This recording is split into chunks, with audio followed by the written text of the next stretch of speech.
30 ans avant Black Panther, Eddie Murphy prouvait que dans les années 80, que les films menés par des acteurs principaux noirs pouvaient réussir au box-office international avec la comédie devenue culte, Un prince à New York.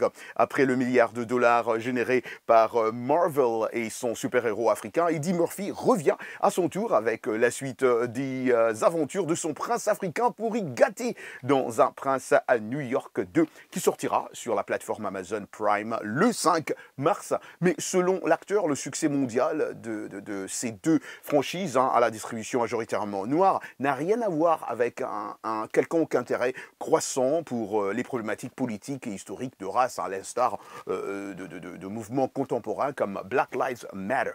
Can't wait! La belle-fille de la vice-présidente des États-Unis, Kamala Harris, a effectué ses débuts de mannequin lors du défilé de la maison new-yorkaise Provenza Scholler, un mois après avoir été remarquée lors de la cérémonie d'investiture présidentielle.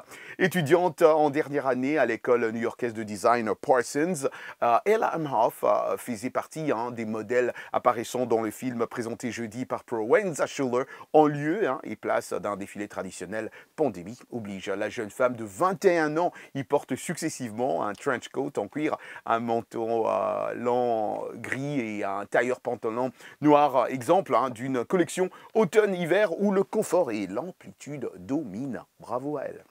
Le producteur de musique sud-africain Sun Hell Musician s'est exprimé récemment sur les défis de la sortie de son deuxième album pour Sanele Sitole, mieux connu sous le nom de Sun Hell Musician. Ces défis ne l'ont pas empêché de faire ce qu'il fait de mieux, créer le genre de musique qui a déjà fait de lui une star dans les cercles de danse et de house sud-africains. L'année dernière, c'était la sortie de son premier album To the World and Beyond, un disque à l'esthétique traditionnelle et futuriste fascinant. Passionné de musique house, Sun Hell cherche à tirer parti de la fusion entre sonorité passée et future. Sa musique à la fois traditionnelle et cosmique convoque sur ce deuxième album de nombreux artistes du continent africain, dont Niola, Sauti Sol, Ami Fakou. Un vaste projet visant, selon l'artiste, à donner de l'espoir aux âmes sensibles en ces temps difficiles. Bravo à l'artiste.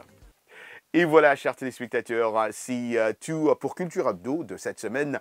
Bon week-end à vous et bon week-end à tous vos proches en compagnie de VOA Afrique.